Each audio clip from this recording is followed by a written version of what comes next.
breakers begge to her. Kom on, ven. Det hjælper, man tænder for videokameraet en gang imellem, ikke? Hvad? Ja, det hjælper, man tænder for Blackhawk. Jeg har ikke tændt det.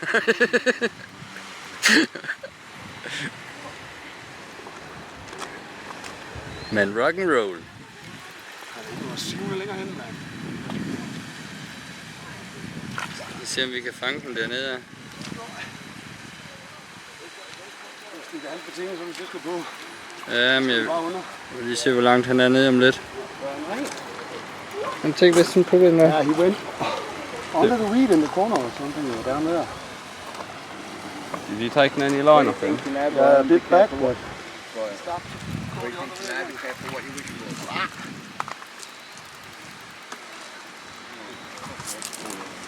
Right inside, that is. Yeah, he's still under. Hvad var det nu med den, der fangede den sidste fiskguld? Godt. Nu er jeg hjemme. Nej. De alle de andre fanger fisk, hvad hej? Nej, det var det, vi snakker om. Nej. Ja, det var der ingen, der sagde. Det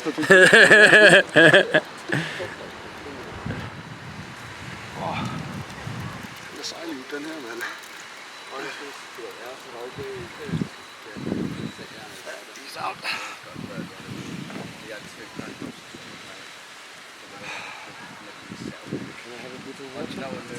Morten, kan du ikke tage det vand der? Finde lidt på ham nu.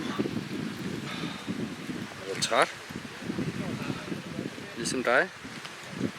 Jeg er ikke træt. Tro mig. Men der er nogen, der puster, kan Jeg jeg går høre. op i den anden ende deroppe og spiller langhåret. Ja, se, hvor ligner han den der. Vi ser, om vi kan fange den dernede. Jeg kan godt finde på at gå i overfladen.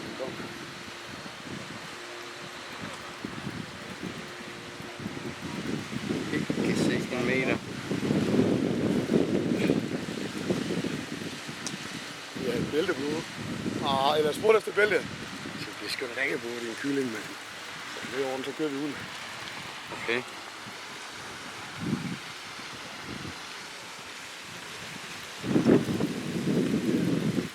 Jeg synes ikke, han trækker så meget med. Det er kun lige at få lov at trække.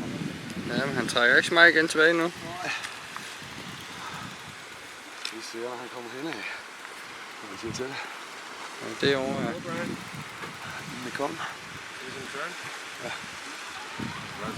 Den har lige været helt ned i hjørnet. Det er nede, mand, hvor jeg måtte stå stangen ned i vandet, fordi den var løbet ind under sivet ned i hjørnet. Helt nede, hvor I står, så den lige den hele vejen under ned til hjørnet dernede. Hvor lang tid er du? 10 minutter eller sådan noget. Det kan være klokken.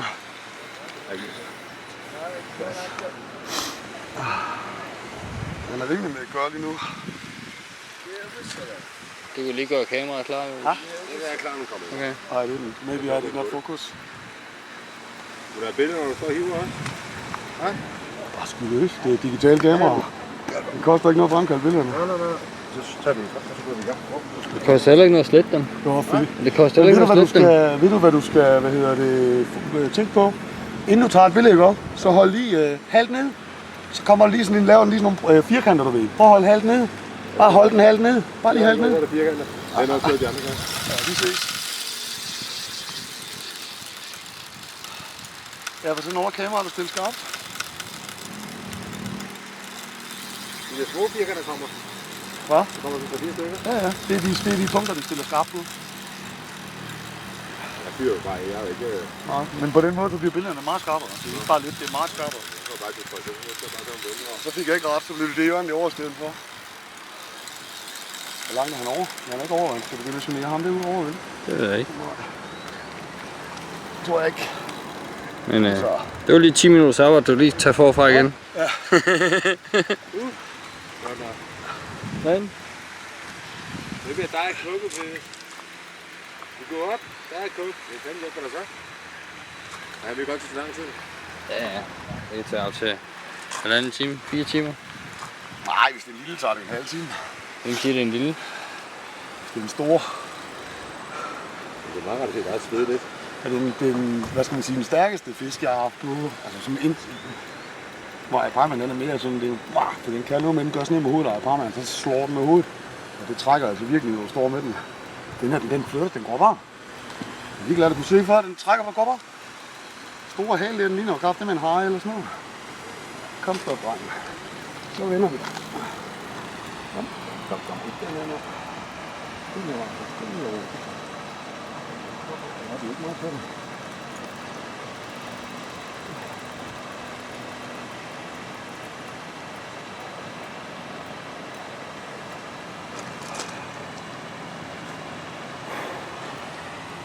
Så har vi lige en puster begge to. Så tager vi lige et lille udkig og udsigt, mens du tager en puster her. Prøv at se, når jeg trækker det, så hvad? Det er så meget, at det er stadigvæk så nok, at den står tør noget af det. Så jeg får ikke alt det, jeg gerne vil have.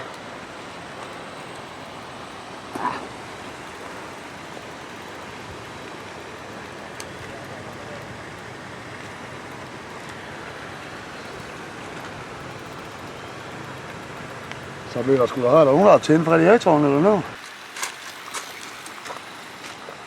Så det kan godt være, han gør det, vi snakkede om før. Hvad er det? Den lange hjørne.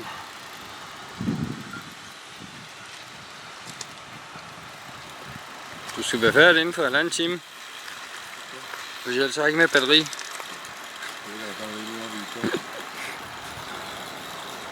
Let's cut the line, Brian. We don't do swim pool.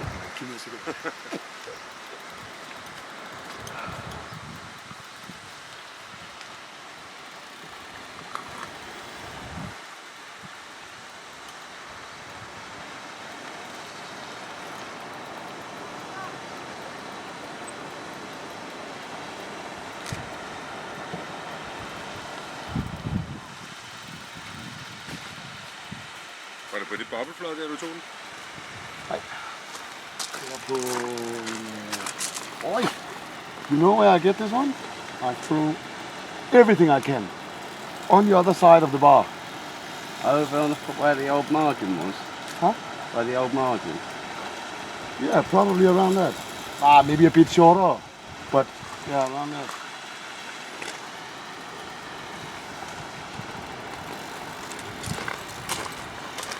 Så den var tyret helt over på den anden side, eller over, hvad skal vi sige, midten, eller måske hvor langt den lige kan. Det var sådan en, hvor jeg bare fyrede til det første gang, jeg gjorde det. Jeg har ikke taget nogen poser eller noget, hvor jeg fyrede bare en. Den lidt derud. Det er en cover bird, tror jeg.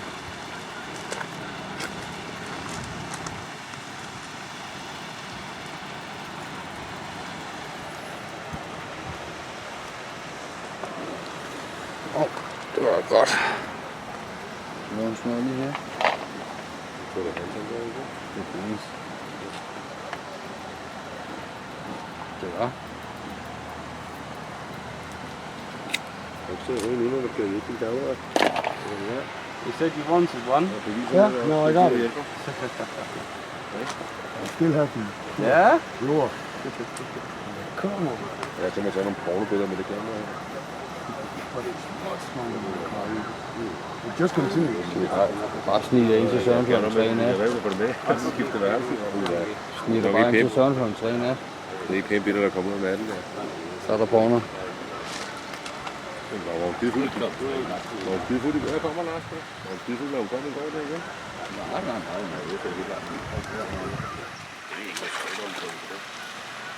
Der er ved at byde, skal du ved at kigge her. Ja, det er du. Han kæmper den gamle. Stor der. Han kæmper i hvert fald.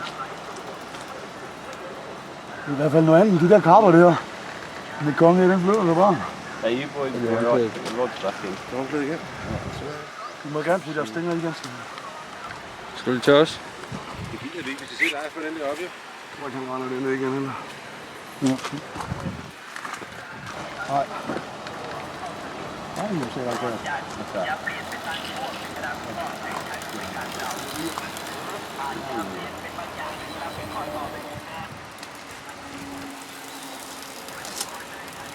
Hvad var de kaldte det?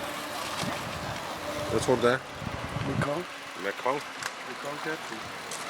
Det er ikke det, han har det her.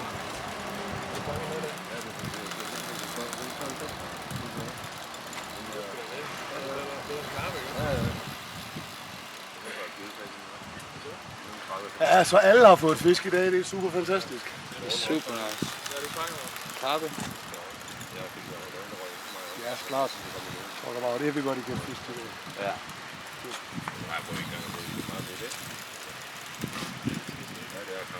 Har du en lille en på 45 pund?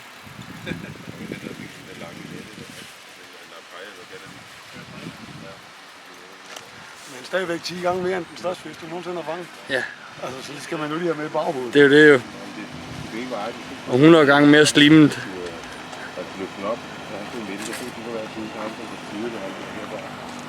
Vi sætter mig ned her og venter på, at du bliver færdig. You're right, I asked for it.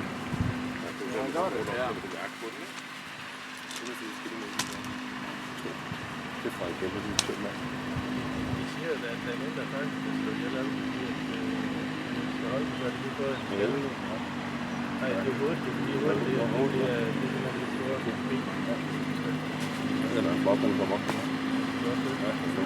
Det er de der krabber der også. Vi er faktisk ikke i morges, sådan nogle lange ude. Det er fandme godt.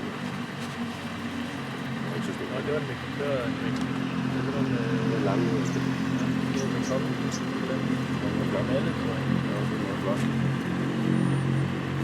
Det er ligesom kig, ikke? Men så hvis jeg er fanget, der meget ikke kommer en kig op og sådan der. Og på den her 4 gange nu. Ja, de 2 fisk, du fanger, koster 500.000. Ja. Ja, jeg var svær. Ja. Jeg har kun fanget 2 fisk på 30 gange. Ja. Så kommer vi hernede og fanger en med 35 kilo. Jeg tror, den vejer 40, min skulle ikke sige det. Og i morgen, når vi sidder på Pattaya, så den vejer 105. Ja, den bliver bedre og bedre, og så lige et par Så flasker over målebåndet i kan slet ikke nå. så er vi oppe på 250 kilo. Det var den største karpe i verden. Og det. Den løsfiskerhistorie. Kom nu op med den. Jeg skal i svømmepølen, mand. Prøv at se, hvem der bestemmer. Du kan bare gå i svømmepølen. Det tager i hvert fald 20 minutter nu. Jeg skal være med til det hele her. Den tager lang tid, den der. Vi står her. Har Søren fået stangen i? Har du stang i, Søren? Nej, siger han.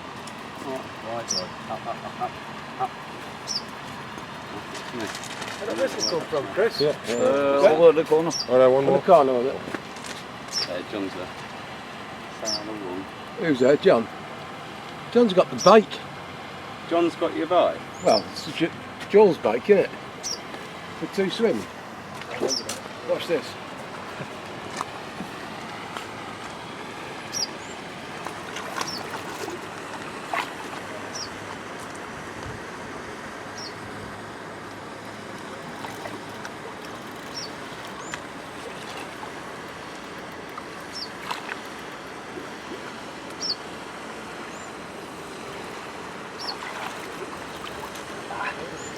Wrong.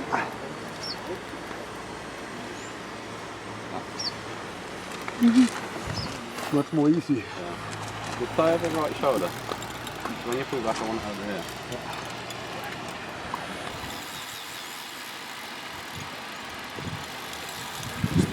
Det stikker godt nok af det. Det gør den, ja.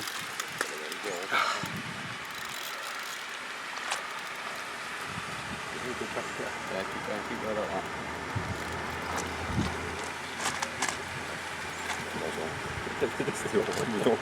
Bare nu tog bare 10 minutter, når jeg var lige færdig. Det var ikke, altså. Jeg kan se ham, jeg troede det var en ruse, han er fra Bosnien, ham der tog den anden. Så gik han forbi her, så snakker jeg, så sagde morgen til, fanden laver til hans kone, eller til mig, hvad fanden laver hun med ham? Vi kunne ikke kælde de 6, så stod jeg for lige at fange en karpe. Så vi hører bare, hun siger sådan, og så hvad står på hans ryg? Så sagde jeg, er ikke dansker? Så kom de fra Baltik, så det var jeg kommer. Jeg troede, det var Rutter eller Bosnien. Og der er den ikke også store nu. Nej, vi visket. Godt kæmpe. De er pænt sejlige, jeg kan godt lige sige. Jeg tror ikke, der går så ud, for jeg faktisk godt kunne synge mig det ved han. Det er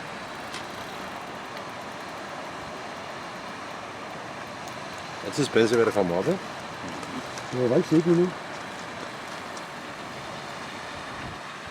Det var den, du fangede i. Det var en ordentlig satan, der. Det var det, du fangede i. 70, sagde du? Det er en kæreste.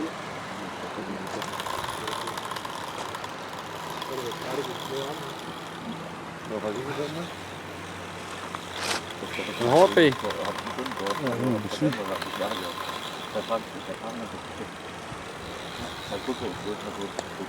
Hvor længe har den fejlet nu? Hvad siger du? Jamen, jeg har haft den stoppet et par gange jo, men Ja, klokken. det ved jeg ikke. Hvor meget er klokken? Er nogen, der har styr på det? Klar, har du styr på det? Så er det kun med halv time, mand. Ja. Der er en time endnu. 2,5 timer. Så du har landet til i går? Ja, det er gerne det.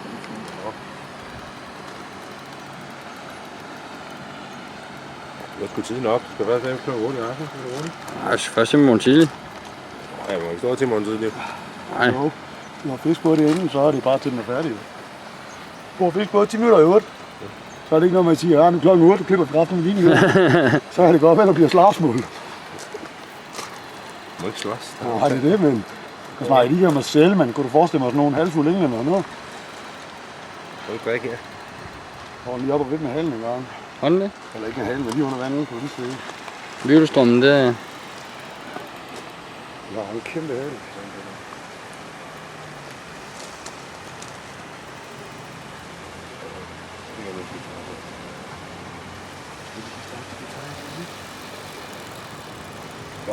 Ah, you're laughing, I know what you're thinking. Yeah, Brian, just wait, and after he's up here. Brian, stand back halfway. Your rod's bending too much. So come about halfway through past the sun. Come back a bit more.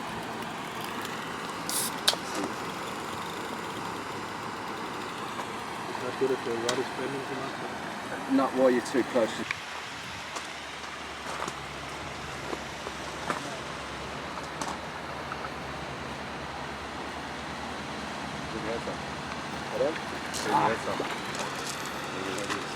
I've got some small hooks, mate. How small? Small enough for what you want. Yeah, small. Yeah. There's a little box down on the floor just there. The smaller than them curves. Hvad er en tørre? Yeah, lots of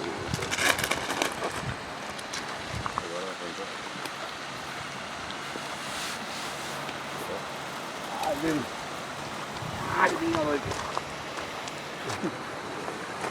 Strong fish. Det er nettet. Så fik du alligevel skal lov at komme i bad i dag.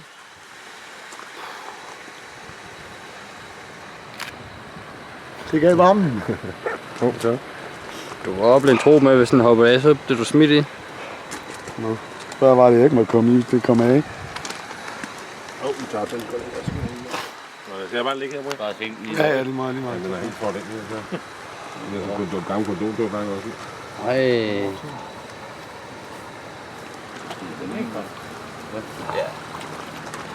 Chris there. Good. Yeah. Halfway. You're on. See if he's there. Halen er her. Jeg har Okay. fat i spidsen af halen her. Åh. This is the tip of the tail. And you have the handle in. Yeah. Can you straight? Er den tyk? Han er her til. He's what? Just on that.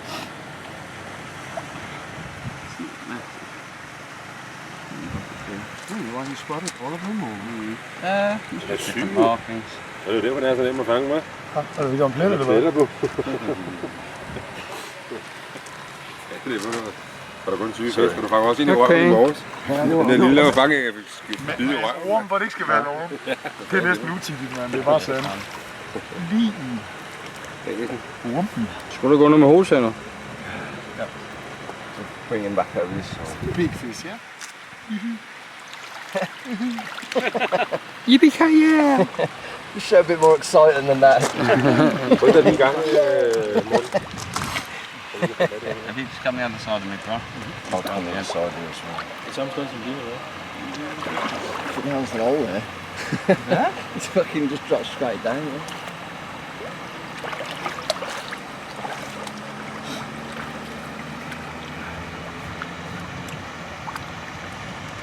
Oh, you've had these before, no? No? Is this your first one? Yeah, it is. Det er jo pussy tonight for os. Ja. Just same as the other pole, and just roll it back. Yeah, just slide your left hand underneath Grabber's back. Grabber's pick with your left hand. Så lige lidt tilbage. Nå, folk på fremme, det går ikke noget. Så bare have en ordentlig størrelse af den.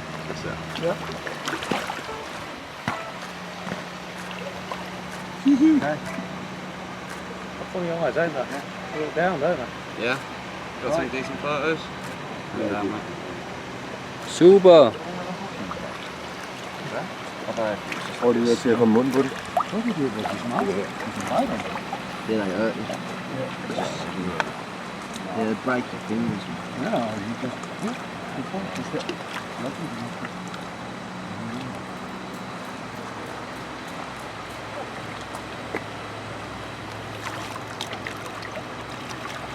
Det er flot, ikke? Hvad siger de om størrelse? Det er næsten sådan en helt sølvfarve. Hvad siger de af størrelse? Det er det, vi står over.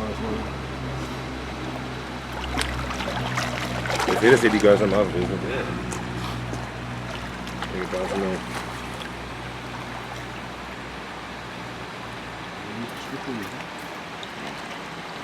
Det kunne godt lide, at der, hvor de normalt ligger. Jamen det, hvor de har været, hvorfor gør de altid på haner på fisken, er fordi de ligger og vælter rundt i vandet, så de rammer de. See you! Awesome. This one. Yeah, I asked for it earlier. Man. So, weight estimate? I just said probably about 120, 130. Yeah. Ja, det koster det der.